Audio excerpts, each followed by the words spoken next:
안녕하세요. 40 초반에 화려한 돌싱이 된 여자입니다. 요즘 주변에서 저만 보면 무슨 좋은 일 있냐고 묻더라고요. 솔직한 마음으로는 이혼해서 속 시원하다고 말하고 싶지만 애써 참고 있었죠. 말해봐야 주변 사람들 입방아에 오르내리기만 하고 좋을 게 뭐가 있겠습니까? 그러다 우연히 알게 된 이곳에 익명으로 사연을 보내게 됐습니다. 원래 진짜 비밀은 모르는 사람들한테 털어놓는 게 편하다는 말도 있잖아요. 제가 이혼했다는 건 주변에서 다 알지만 아마 자세한 제 결혼 생활 이야기는 모를 겁니다. 그래서 이번 기회에 속 시원하게 털어내고 싶어서 이렇게 사연을 쓰게 됐죠. 이혼하고 제가 가장 싫어하는 게 어떤 건 줄 아십니까? 바로 시금치, 시래기, 시루떡 등등 하나같이 시자가 들어가는 음식은 전부 다 싫어졌답니다. 정말 징글징글한 시댁 때문에 생긴 하나의 병이기도 하죠. 분명히 결혼 전 신혼 초만 해도 모든 게 다 괜찮았어요. 호랑이 굴에 제 발로 들어가는 것도 아닌데 처음부터 이상했다면 이 결혼 못한다고 외쳤을 겁니다. 하지만 이렇게 시댁 식구들이 지독한 사람이라는 걸 살다 보니까 알게 됐던 거죠. 원래 본성이 그랬던 건지 모르겠지만 남편과 처음 만났을 때만 해도 성실한 사람이었습니다. 중소기업에 다니던 남편은 알뜰하고 근면 성실한 사람이었어요. 월급이 많지 않았지만 워낙 알뜰한 사람이라 술, 담배도 안 할 정도였죠. 게다가 결혼 당시만 해도 시부가 사업을 하고 계셔서 시댁 형편이 나쁘지도 않았습니다. 그래서 정말 우리 부부만 알아서 잘 살면 되겠구나 생각했었죠. 왜냐하면 저희 부모님도 동네에서 대형 마트를 운영하고 계셨기 때문에 저도 부족함 모르고 살 정도로 형편이 괜찮았어요. 하지만 사업이라는 게 쌓아 올리기는 어려워도 한순간에 무너지는 건 쉽더라고요. 결혼하고 1년 만에 시부 사업이 흔들리기 시작한 거죠. 시모도 아가씨도 전부 시부한테만 의지하고 있어서 시부가 망하면 그냥 시댁 식구들이 전부 망하는 거나 다름없었어요. 끝까지 부도만 막으려고 시부는 안간 힘을 썼지만 결국 최종 부도 처리가 났던 거예요. 그때부터 시모는 거의 미쳐가고 있었죠. 시모 장점이 성격 시원시원하고 여장부 같은 성격이었는데 시부 사업이 망하자 원래 성격을 드러내기 시작했습니다. 시부 사업이 망하면서 어마어마한 빚을 감당하지 못해 시댁에는 압류딱지까지 붙었어요. 그래서 시부는 신용불량자 신세가 됐죠. 그런데 이 와중에 가장 힘들 사람은 시부인데도 시모는 시부를 원망하면서 이런 말까지 했습니다. 아이고, 내 팔자야. 나이 60에 이게 무슨 일이야? 내가 사업 무리하게 하지 말라고 몇 번이나 말했어. 저 인간 때문에 말년에 내 팔자 망했네. 망했어. 30년 동안 열심히 일한 시부 덕분에 호의호식하고 살았으면서 사업 망하니까 시부를 탓하는 게 아니겠어요? 가장으로서 최선을 다했지만 사업이 망하자 그동안의 노력까지 물거품 됐던 겁니다. 마지막 순간까지도 직원들 마지막 월급을 챙기는 시부를 보면서 시모는 화를 내며 이런 말까지 했었어요. 회사 쫄딱 망했는데 당신이 아직도 사장인 줄 알아? 직원들은 회사 망했다고 전부 지 살 길 찾아가려고 하는데 당신은 왜 그것들 월급을 챙겨주고 있냐고? 그 돈 다 움켜쥐고 있어야 할 거 아니야? 끝까지 나만 믿고 회사 지켜준 직원들 월급을 어떻게 안 줘? 줄 건 주고 정리를 해야 할 거 아니야? 그래, 가족들 다 굶겨 죽이고 혼자 착한 척하면 누가 빚이라도 없애준다고 했어? 왜 이렇게 미련천치 같은 짓만 해? 시부가 갑자기 어려워져서 직원들 월급이 좀 밀려 있었는데 자기를 믿고 기다려준 직원들에게 마지막 월급을 챙겨줬던 상황이었어요. 시모가 너무 화를 내길래 안 줘도 될 돈이라도 주고 있는 줄 알았죠. 그때 가족들도 전부 모인 자리에서 시모가 시부를 무시하면서 욕을 하는데 제가 다 민망했어요. 노발대발하는 시모를 남편이 말려서 겨우 진정할 수 있었습니다. 솔직히 사업 망해서 가장 힘들 사람은 시부 아니겠습니까? 가족들을 위해서 가장으로 최선을 다했지만 결국 집안에서 찬밥 신세가 된 시부가 너무 짠했어요. 그때 시모는 옆 사람이 보기도 민망할 만큼 시부를 인격적으로 무시하고 있었습니다. 한 번은 설에 온 가족 모여서 밥 한번 먹으려다가 시모 때문에 전부 엉망이 된 적도 있었죠. 시부가 사업하면서 잘 나갈 때는 항상 시부 밥 먼저 챙겼었는데 시부가 망하니까 아예 아무것도 안 주려고 하는 거예요. 그때 식탁을 보니까 시부 앞은 휑하고 시모 앞에는 반찬이 잔뜩 있었죠. 이걸 보고 어떻게 같이 편히 앉아 밥을 먹을 수 있겠습니까? 보다 못한 제가 시부의 떡국과 밥을 제대로 덜어드렸어요. 그러자 시모는 저를 다그치듯이 이런 말을 했습니다. 너 혼나고 싶어? 저 인간 밥 먹을 자격도 없는 인간이야. 뭘 잘했다고 뜨신 국물에 밥까지 내어줘? 아버님 지금까지 열심히 사셨잖아요. 그래서 오랫동안 어머님 편하게 해드렸으면 어머님도 이제 아버님께 잘해드려야죠. 솔직히 옆에서 보고 있기 민망할 정도예요. 네가 뭘 안다고 나한테 훈수를 둬? 너 내 성격 몰라? 나 며느리라고 봐주는 거 절대 없어. 혼자서 잔뜩 흥분한 시모는 뜬금없이 친정 얘기를 꺼내는 거예요.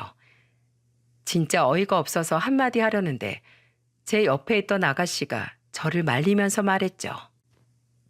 새언니, 그냥 무시해요. 말 안 통하는 거 언니도 잘 알잖아요. 그리고 엄마도 좀 그만해요. 설날에 이게 뭐야? 또다시 시작된 시모의 타령에 결국 시부는 한숨을 푹 내쉬며 식탁에서 일어나셨죠. 그리고는 담배를 들고 나가려고 하셨어요. 그런데 시모가 담배를 들고 나가려는 시부를 보더니 벌떡 일어나서 시부를 잡았습니다. 그러더니 갑자기 시부 손에 있던 담배를 뺏어서 손으로 뭉개 시부 얼굴에 던져버리는 게 아니겠어요? 담배를 얼굴에 던진 것도 모자라 시부한테 소리를 지르며 이런 막말까지 퍼부었답니다. 돈이 남아 돌아? 어디서 담배 필 생각을 해? 말년의 식구들 전부 사지로 쳐몰아놓고 담배가 피고 싶니? 한 푼이라도 아낄 생각을 하던지 아니면 나가서 택배라도 하라니까. 진짜 누구 미치는 걸 보고 싶어서 그래? 저런다고 압류딱지가 떨어지는 것도 아니고 망한 회사가 살아나는 것도 아닌데 왜 저러나 이해가 안 갔습니다. 그러니 시부가 이런 시모의 압박을 이겨낼 수 있었겠습니까? 결국 시모의 압박을 이기지 못하고 시부는 종적을 감춰버렸어요. 처음에는 시부가 어디론가 사라진 게 믿기지 않아 계속 전화를 했었죠. 그때 시부가 신용불량자인 상황에도 마지막 비상금을 시모와 아가씨를 위해 남겨둔 채 어디론가 사라진 거예요. 게다가 경찰에 실종 신고하기도 애매했던 게 계속 시부한테 전화를 걸던 저에게 이런 문자를 남긴 겁니다. 나 당분간 혼자 있고 싶다. 내가 연락할 때까지 그냥 좀 기다려다오. 이런 문자를 며느리한테 보내는 시부도 힘들었겠죠. 그래서 저는 시부의 뜻에 따르기로 결정하고 이런 문자를 남겼어요. 아버님, 항상 끼니 잘 챙기시고 용기 잃지 마세요.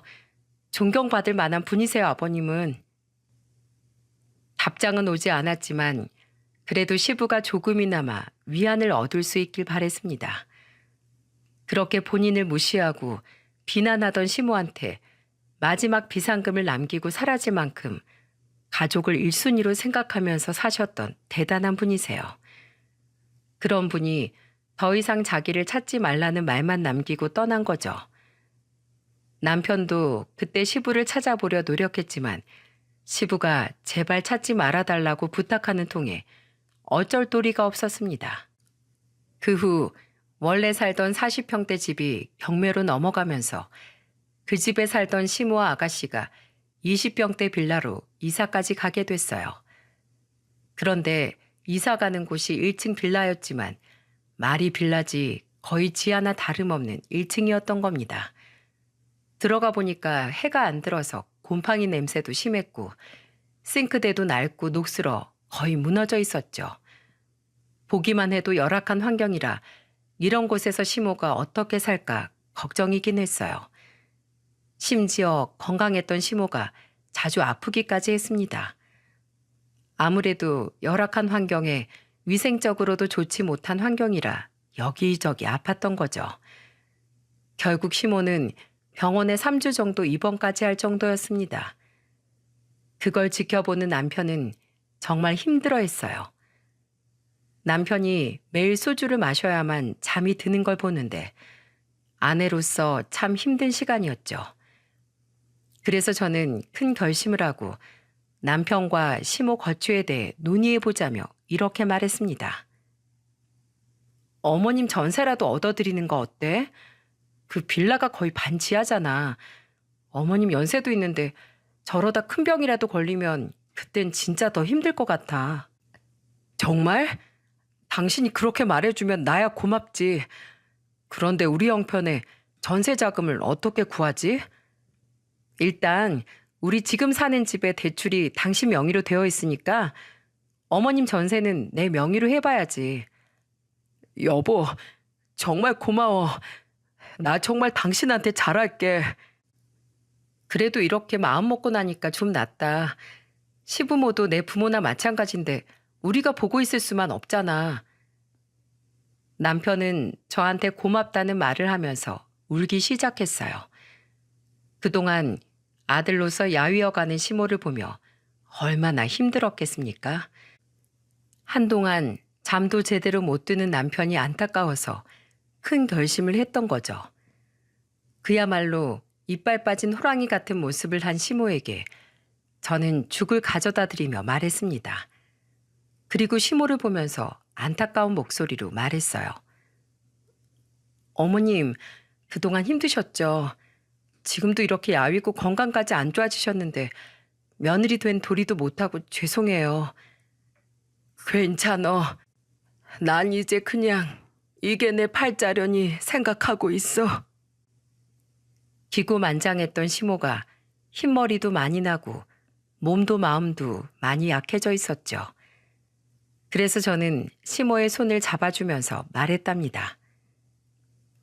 어머님, 제가 돈은 못 해드려도 25평 정도 하는 전셋집은 구해드릴 수 있을 것 같아요.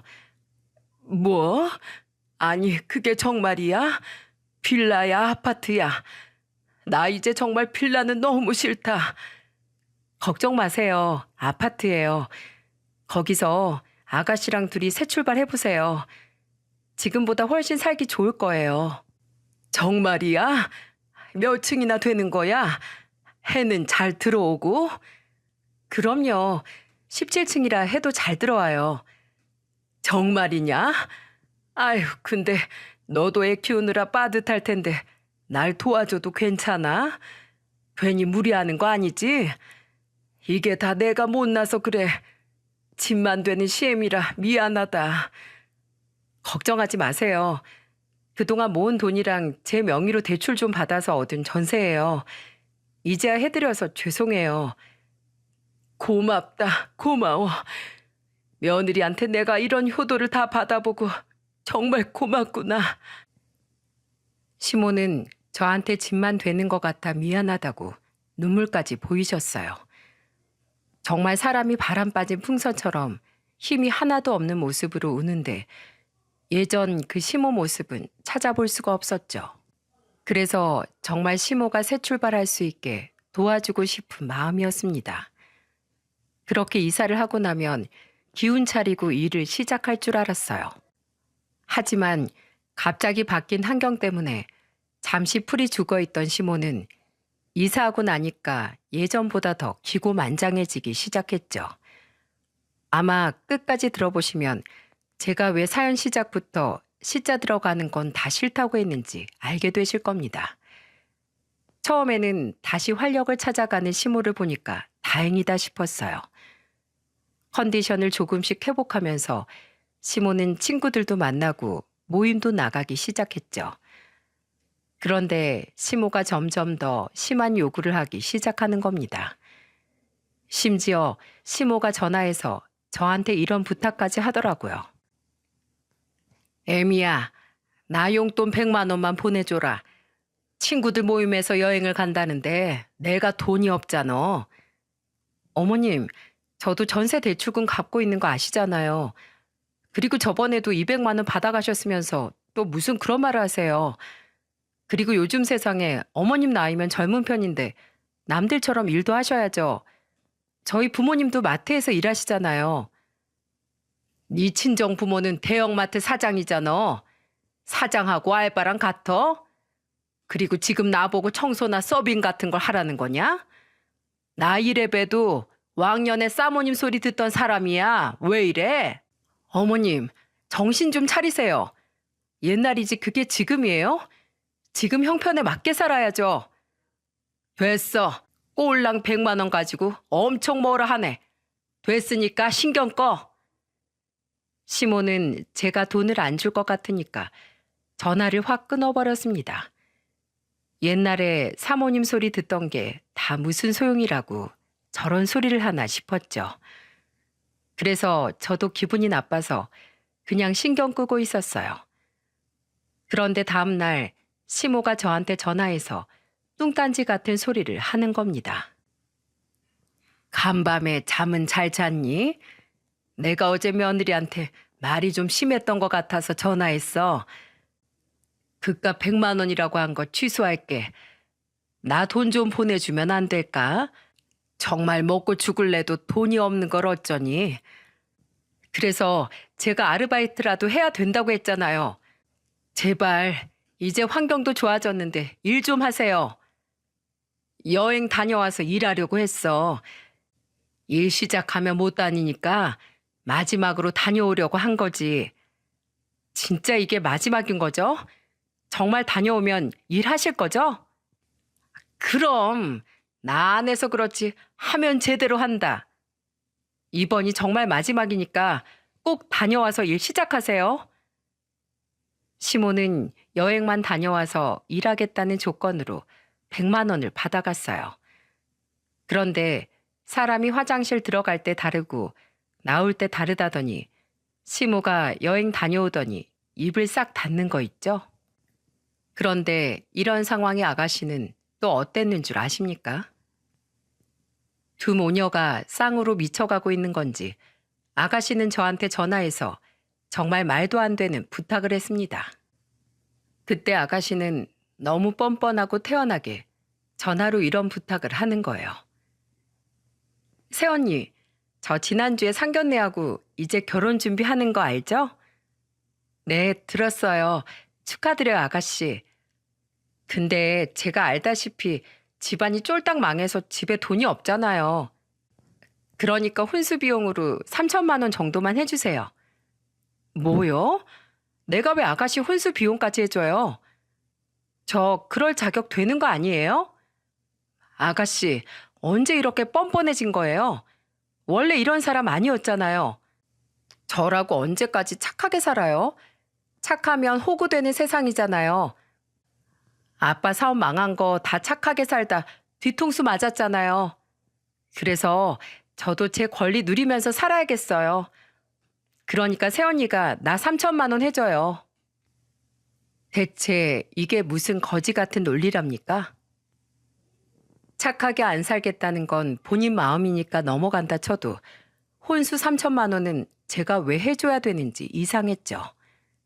순간 그동안 시모 때문에 받던 스트레스까지 한 번에 터져서 아가씨한테 화를 내며 따졌어요. 3천만 원이 걔 이름이에요? 그리고 나한테 돈 맡겨둔 거 있어요? 대체 내가 은행 ATM 기계도 아닌데 왜들 그래요? 새언니 집안 잘 살잖아요. 그럼 좀 서로 도와가며 사는 거지. 뭘 그렇게 야박하게 굴어요? 우리 부모님 돈이지 내 돈이에요? 그리고 남편이랑 상의해서 아가씨 집에 냉장고 하나 해주기로 했으니까 그걸로 퉁쳐요. 뭐라고요? 언니, 왜 그런 걸 둘이서 정해요? 도저히 말이 안 통할 것 같아서 그냥 전화를 끊어버렸습니다. 그러자 아가씨는 계속해서 전화를 하길래 아예 차단해버렸죠. 그러자 아가씨의 악랄함이 그때서야 드러났어요. 퇴근하면서 문자가 여러 개 와 있길래 보니까 아가씨가 저한테 이런 문자를 남겼습니다. 인생 그따위로 사는 거 아니에요. 돈 좀 있다고 시댁 무시하는 거죠? 오빠랑 이혼시킬 거예요. 문자로 저를 저주하는 아가씨를 보자 진짜 대꾸도 하기 싫어서 그냥 차단해버렸죠. 그랬더니 자기를 무시했다고 약이 바짝 오른 채 저를 찾아온 거예요. 그러면서 집까지 찾아와 저한테 한다는 소리가 이런 말이었습니다. 지금 내 연락 씹었어요? 시댁 식구한테 이렇게 해도 되는 거예요? 내가 지금은 예의상 족보 꼬일까봐 아가씨라고 꼬박꼬박 불러줬는데 이제 안 되겠다. 그냥 야라고 부를게. 뭐? 야? 이게 진짜 미쳤나? 어디서 야라고 부르겠다는 거야? 너한테 야라고 부르겠다고. 여기 너밖에 더 있냐? 이 개념 없는 거사. 아버지 사업 하나 믿고 놀고 먹고 있었으니까 그 나이 처먹고 돈 3천만 원이 없지. 진짜 한심하다 한심해. 그리고 네가 나보다 4살이나 어리잖아. 어디서 조그만한 게 하늘 같은 언니한테 대들어? 진짜 미쳤어요? 아니 원래 언니 이런 사람이었어요? 야, 네가 착하게 살면 호구된다며. 그래서 나도 인간 같지도 않은 무개념들은 그냥 막대하고 살려고 그런다. 왜? 정말 미쳤나 봐, 세상에. 지금 나한테? 와. 제가 하는 말에 충격을 받았는지 혼자서 말까지 더듬다가 가버렸죠. 그리고 그때 충격이 컸는지 한동안 찾아오지도 않더군요. 진짜 그때 남편마저 개차반이었으면 시댁을 완전히 제 인생에서 도려내고 싶을 만큼 징글징글했습니다. 그 후로도 한 5년을 제대로 된 일하는 걸 본 적이 없었어요.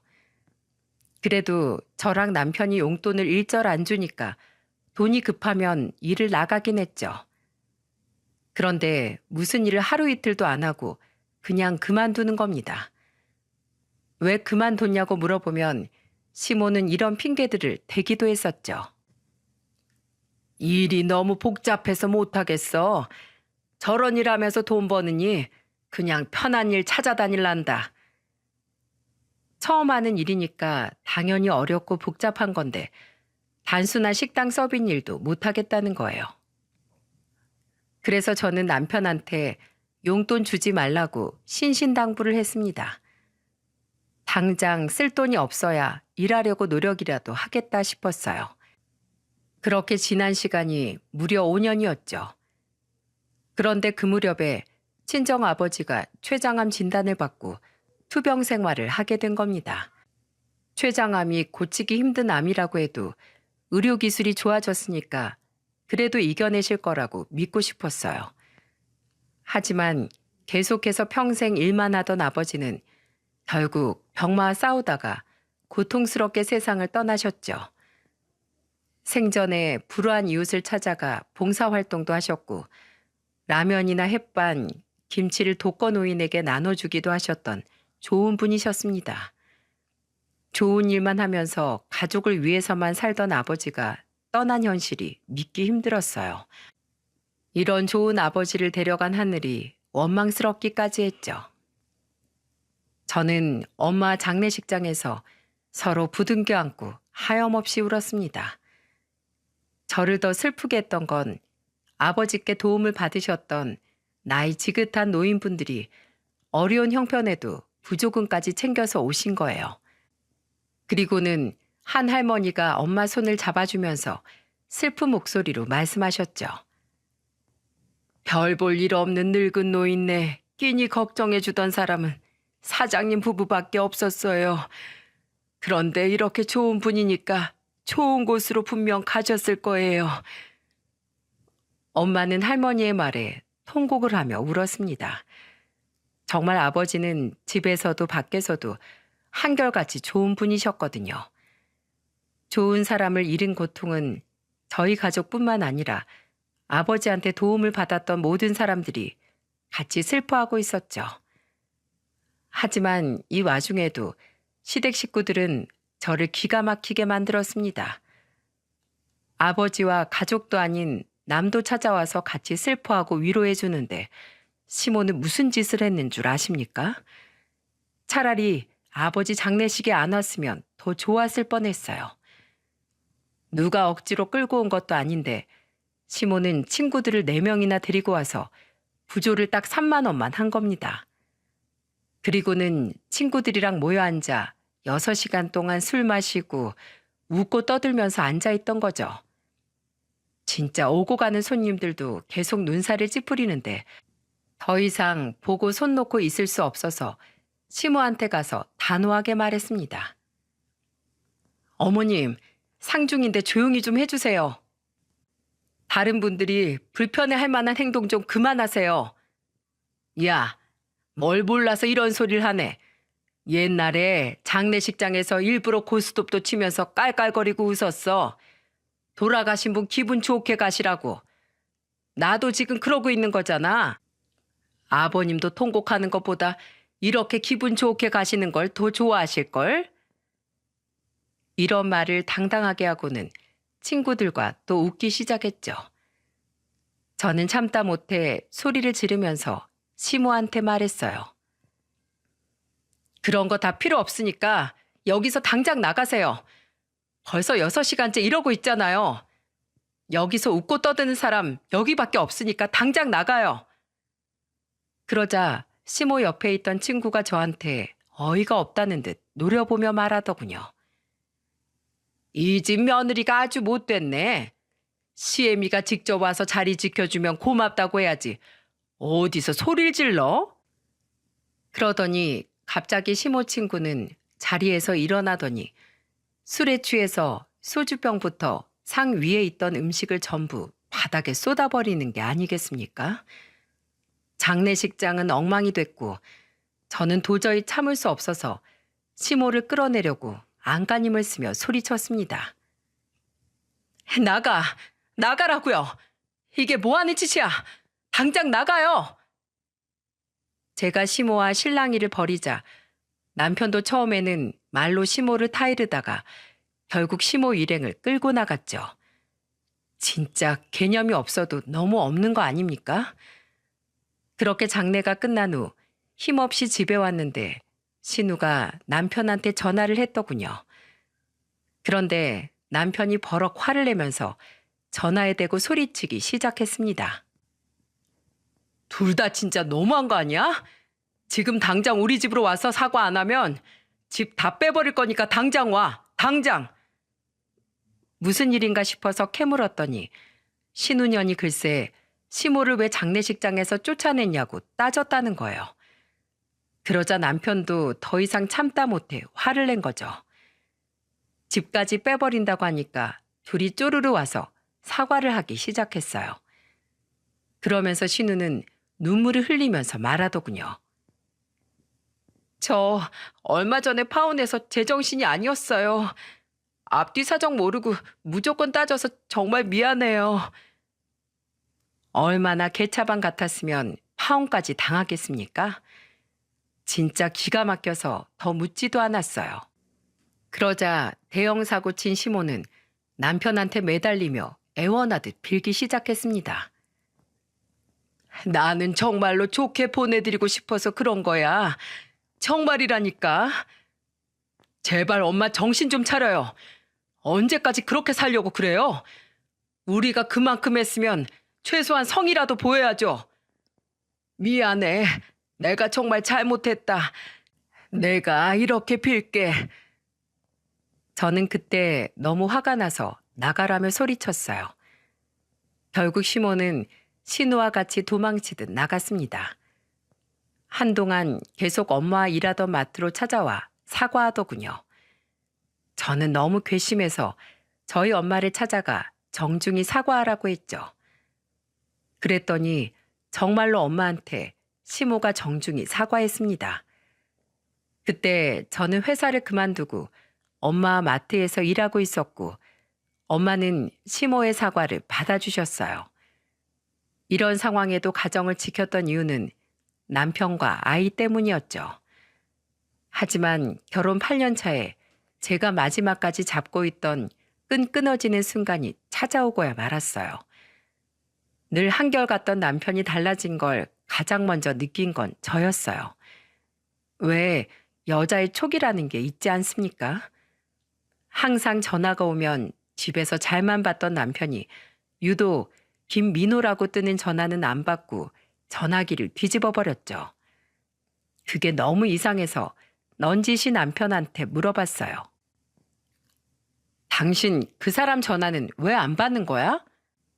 회사 선배인데 자꾸 나한테 어디 투자하라고 귀찮게 해서 그냥 안 받게. 그때만 해도 전 남편의 말을 철석같이 믿었습니다. 하지만 한번 이상한 기운을 감지하니까 뭔가 확인하고 싶어지기 시작했죠. 그래서 남편 핸드폰에서 김민호 연락처를 알아낸 뒤 제 휴대폰에 저장해 놨어요. 그런데 정말 기가 막힌 프로필이 뜨는 겁니다. SNS 친구 목록에 뜬 그 사람은 남자가 아니라 여자였던 거예요. 이쁘장하게 생겼는데 사진을 보니까 심지어 유부녀였죠. 그제야 제가 뒤통수 제대로 맞았다는 걸 안 저는 뒷조사를 시작했습니다. 가정 있는 것들 둘이서 이 지랄하고 있다는 게 믿기지 않았어요. 그래서 정말 제 두 눈으로 직접 확인해야겠다 싶어서 저는 마트를 엄마에게 맡기고 남편의 미행을 시작했죠. 회사 앞에서 퇴근 시간쯤 잠복했더니 둘이서 막창집을 가는 모습을 목격하게 된 겁니다. 그 여자는 직장 동료였는데 제 두 눈으로 보면서도 꿈인지 생시인지 믿기 힘들더라고요. 떨리는 손으로 저는 사진까지 찍었고 가슴이 다 찢어지는 기분이었죠. 그런데 더 충격적인 건 이게 끝이 아니었다는 겁니다. 둘이서 막창집을 나와 2차로 숙박업소까지 가는 걸 직접 미행까지 했어요. 그러자 심장이 미친 듯이 뛰기 시작했고 그 와중에도 눈물을 흘리며 사진을 남겨야만 했죠. 우리나라 이혼율 1위로 꼽히는 원인이 바람이라고 하더니 나한테 이런 일이 생길 줄 정말 꿈에도 몰랐습니다. 다른 사람은 다 그래도 제 남편만큼은 안 그럴 거라고 믿었어요. 그 믿음 하나로 사람 하나 보고 살던 저를 제대로 배신한 사람이었죠. 저는 심호흡을 하고 떨리는 손으로 남편한테 전화를 걸면서 목을 가다듬었어요. 그런데 전화를 피하는 건지 두 통이나 안 받고 마지막 세 번째 거니까 그제야 전화를 받더군요. 제가 뭐 하고 있냐고 묻자 남편은 태어난 목소리로 이런 말을 했죠. 나 회사 야근 중이지. 일만 해서 피곤하고 배고프네. 배가 고파? 무슨 일 했길래 배고플 정도로 일해? 회사에서 일하니까 그렇지 뭐. 그런데 이 시간에 무슨 일로 전화했어? 나 당신 회사 앞인데 내려와봐. 배고플까봐 도시락 싸왔어. 뭐? 회사라고? 정말 회사야? 바로 내려와. 얼굴 좀 보고 도시락 주게. 아, 생각해보니까 나 밥을 먹었네. 또 도시락 먹을 시간 없을 것 같은데 그냥 집으로 가져가. 집에서 보자. 마누라가 회사까지 왔는데 잠깐도 못 내려와? 그럴 이유라도 있어? 남편은 제 말에 당황해서 아무 말도 못하더군요. 더 이상 참을 수 없어서 침묵을 깨고 남편한테 전 이렇게 말했습니다. 당장 내려와. 지금 회사 아니야. 뭐? 회사가 아닌데 나보고 어딜 내려오라는 거야? 방금 딴 연 끼고 신나게 들어간 숙박업소 앞으로 내려오라고. 10분 안에 안 내려오면 회사에 다 폭로할 거니까 당장 튀어와. 뭐? 여보. 제가 전화를 끊어버리자 정말 이놈들이 1분도 안 됐는데 옷까지 챙겨 입고 나왔더군요. 녹음기까지 켜놓고 기다리다 헐레벌떡 뛰어 내려오는 둘을 보고 기가 막혔습니다. 남편은 앞에 서 있는 저를 보자마자 무릎 꿇고 빌었죠. 그게 아니라 막장집에서 술 먹다 잠깐 실수한 거야. 아, 실수? 자식도 있는 인간이 이런 실수를 하니? 그리고 너도 가정 있는 유부녀잖아. 그러면서 남의 가정 파탄낼 짓을 왜 하고 있니? 둘 다 정신 나간 거 아니야? 진짜 분리수거도 안 될 쓰레기들이네. 그러자 옆에 있던 그 여자는 당황한 얼굴로 저한테 미안한 목소리로 빌었습니다. 죄송합니다. 진짜 실수예요. 믿어주세요. 동료끼리 이딴 실수를 해? 사과한다고 이게 지금 없던 일이 될 것 같아? 결국 둘이서 눈 맞아서 바람핀 건 사실이잖아. 그래, 안 그래? 네, 맞는데요. 바로 헤어질게요. 이제 정말 안 만날게요. 제가 고함을 치면서 묻자 그 여자는 놀라서 둘이 바람 폈다는 걸 인정하며 다시는 안 그러겠다고 비는 겁니다. 그걸 다 녹음하고 있던 저는 잘 걸렸다 싶었죠. 그제야 둘을 비웃으며 이렇게 말했어요. 그래, 알았어. 너희 둘 사이 지금 그 더러운 입으로 다 인정한 거야. 이젠 내가 나설 때가 됐네. 갑자기 제가 비웃으면서 나설 때가 됐다고 하자 둘은 벙찐 얼굴로 저를 쳐다봤어요. 저는 그 말만 남기고 혼자 차를 타고 집으로 왔고요. 그리고 제가 찍어둔 사진과 녹음을 잘 보관해뒀죠. 남편은 정말 매일같이 울면서 제게 빌기 시작했습니다. 밤낮 없이 저만 눈물로 애원하면서 이렇게 말했어요. 차라리 당신 화 풀릴 때까지 날 때려. 당신 마음 풀릴 수만 있다면 나 죽을 때까지 패고 나 좀 용서해줘. 나 당신 없이 못 사는 거 알잖아. 우리 아들도 생각해야지. 그렇게 아들 생각하는 사람이 그딴 짓을 해? 난 절대 당신 용서 못해. 6살이었던 아들을 생각해서라도 용서해달라는 남편 말에 화가 나 뺨을 쳐버렸죠. 애초에 아들 생각했으면 바람을 안 펴야 하는 거 아닙니까? 그렇게 일주일을 애원하며 빌던 남편은 더는 못하겠다 싶었는지 태도가 돌변했습니다. 사과를 하는데도 무시하니까 저한테 적반하장으로 이런 말을 하더군요. 야, 그냥 이혼해. 남자가 이 정도 빌면 못 이기는 척 용서해야지. 사회생활 하다 보면 실수할 수 있는 거잖아. 나도 이런 거 이해 못하는 사람이랑 살고 싶지 않으니까 이혼해. 진짜 굳게 이혼하고 갈라서려고 했는데 저딴 태도를 보니까 진짜 더럽게 제대로 빡이 친 거죠. 그래서 남편한테 선전포고를 하듯 단호하게 말했습니다. 너 진짜 잘못 걸린 줄 알아. 네 인생 망하는 건 다 지금 이 순간 때문이니까 잘 기억해둬. 남편 밑바닥을 제대로 보고 나니까 더 이상 상종도 하기 싫었습니다. 그래서 저는 남편과 상간녀의 애정행각 사진에 직장 동료끼리 바람난 모습입니다 라고 써서 회사 정문에 붙여버렸어요. 남편 회사가 직원이 12명 정도 되는 작은 회사라 전 직원이 그 사진을 보게 된 거죠. 이렇게 하고 싶지 않았는데 너무 뻔뻔하게 나오니까 곱게 이혼해줄 마음이 싹 사라진 겁니다. 게다가 태도가 돌변한 이후에는 아들이 있는데도 소리를 지르고 제 탓을 하기 시작했어요. 아들이 제 옆에서 울면서 매달렸죠. 엄마 왜 그래? 아니야, 아들 아니야. 귀 막어. 방에 가자. 황급히 우는 아들을 방으로 보내놓고 나와서 남편한테 소리쳤습니다. 애 다 듣고 있는데 무슨 행패야? 어차피 어려서 몰라. 그리고 알더라도 다 네 고집 때문에 이혼한 거라고 다 말할 거야. 이렇게 적반하장으로 나오는데 제가 굳게 이혼하면 화병 나서 죽을 것 같았어요. 결국 회사에 제가 붙인 사진을 전 직원이 보게 된 겁니다. 작은 회사라서 소문이 금방 퍼진 거죠. 동료들끼리도 이게 뭐냐면서 다 수근거리면서 정문 앞에서 떠들고 있더군요. 그리고 저는 남편한테 이혼 소송을 걸고 상간녀에게는 위자료 소송을 걸었습니다. 얼마 뒤 등기로 도착한 고소장을 본 상간녀 남편이 모든 사실을 알게 되면서 그 집도 풍비박산 난 것 같았어요. 그리고 그때 마침 타이밍 좋게 시모가 살던 집도 전세 만기일이 다가왔죠. 그런데 시모와 신우는 아무것도 모르는 눈치였습니다. 한창 이혼 소송 중인데 절 찾아와 둘이 뻔뻔하게 이런 말을 하는 거예요.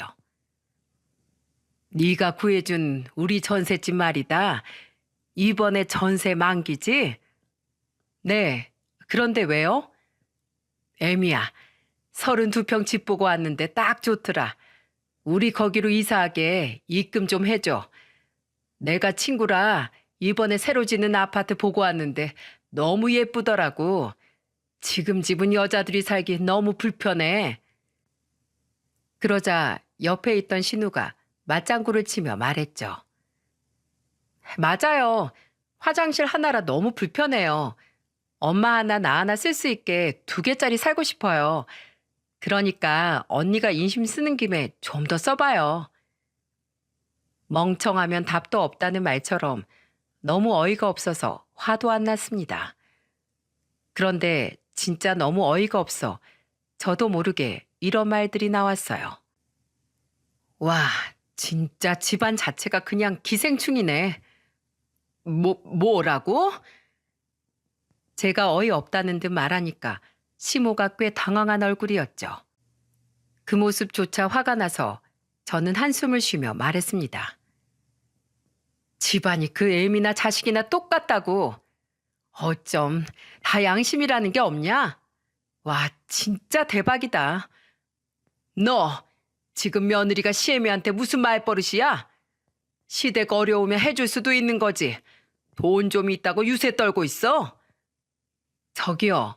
저 오늘 부동산에 전화해서 그 집 내놓는다고 할 거예요. 오늘 6월 5일이니까 이번 달 말까지 꼭 짐이나 다 빼요.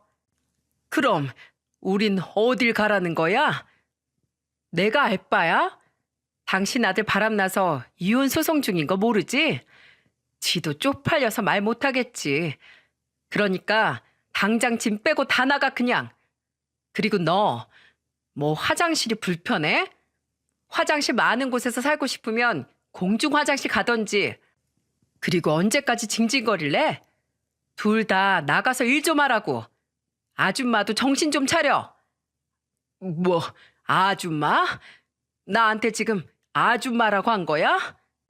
이제 남이잖아요. 그러니까 내 집에서 나가요. 아우, 재수없어. 소금이라도 확 뿌려야겠네.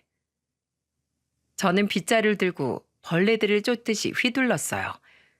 그러자 시모와 신우녀는 소리를 지르면서 나갔죠. 둘을 완전히 쫓아낸 저는 부동산에 집부터 내놨습니다. 그러자 17층이라 그런지 집을 보러 오는 사람들이 많았어요. 그랬더니 시모가 위기의식을 느꼈는지 전화해서 저한테 애원하며 말했죠. 이렇게 집을 갑자기 내놓으면 우리가 어딜 가? 며느리가 이 정도 해줬으면 그동안 두 모녀가 일해서 돈을 모았어야죠. 돈이 없으니까 갈 곳이 없잖아요. 잘난 아줌마 아들한테 얻어달라고 하세요. 예, 우리 좀 제발 살려줘. 이러다 우리 노숙하게 생겼어. 아줌마 같으면 바람핀 놈이랑 살 수 있겠어요? 당장 짐이나 빼요. 이제 남이니까 그만 좀 들러붙어요. 저는 곧장 끊어버리고 다 전화를 차단해버렸죠. 결국 두 모녀는 아파트에서 나오게 된 겁니다. 웃긴 건 전보다 더 열악한 원룸으로 이사를 가게 된 거예요. 그런데 그런 상황에도 남편 그놈은 눈 하나 깜짝 안 하는 거 있죠? 진짜 자기 혼자 살겠다고 가족들 외면하는 거 보니까 마지막 전까지 뚝 떨어졌습니다. 그렇게 저는 소송 끝에 양육권도 받아오고 재산 분할의 위자료까지 다 제가 유리하게 받았어요. 물론 상간녀한테도 위자료를 받아냈고요. 그래서 지금은 친정엄마와 같이 살고 있답니다. 처음에는 제가 혼자서 아들까지 데리고 이혼하겠다고 하니까 걱정을 많이 하셨어요. 하지만 예전과 달리 제가 편안해 보였는지 지금은 저를 가장 응원해주고 계시죠. 그렇게 이혼하고 몇 달 뒤 엄마를 모시고 고기를 먹으러 간 적이 있었는데 그곳에서 신우년을 딱 마주치게 된 겁니다. 신우가 설마 손님으로 왔냐고요? 그럴 리가 있겠습니까? 거기서 불판 닦는 일을 하고 있더라고요. 그러다 저랑 눈이 딱 마주치자 울면서 달려오더니 이런 말을 하더군요. 언니, 우리 엄마가 또 아파요. 내가 급하게 일은 하고 있는데 예정을 생각해서 병원비 좀 빌려줘요. 내가 미쳤어? 예정 같은 소리 한다. 앙심 품고 안 사는 걸 다행으로 알고 가서 얼른 불판이나 닦어. 마지막까지 돈 얘기를 하는 신우를 매몰차게 떨쳐냈어요. 진짜 끝까지 이런 식이라 제가 시자 들어가는 것만 봐도 치를 떨고 있죠. 이제는 완전히 연이 끊어져 남편 놈도 회사에서 해고당한 뒤로 일용직을 전전한다는 소식 이후로 들은 게 없답니다. 이렇게 결혼 생활이 막을 내려서 허무하긴 하네요. 결혼할 때 주례사 중에 평생 부부로 인연을 맺고 행복하게 살겠습니까? 라고 물으면 부부가 네라고 대답하지 않습니까? 하지만 결혼 생활 8년 만에 바람으로 갈라서니까 허탈할 뿐이에요. 제발 바람은 사람이라면 바람 같은 거 절대 피지 마세요. 남은 가족들은 평생 상처로 안고 살게 될 겁니다. 저는 간통죄를 폐지한 사람들이 원망스러웠죠. 이혼 사유로 배우자의 외도가 가장 높다는데 본인들은 즐거워도 자식들까지 힘들다는 거 꼭 기억하길 바랍니다. 소중한 가정 평생 잘 지키길 바랄게요. 저와 제 아들이 받았던 고통 남들은 받지 않길 바라는 마음이죠. 그러니 모두 서로 위해주며 행복하게 살길 바라겠습니다.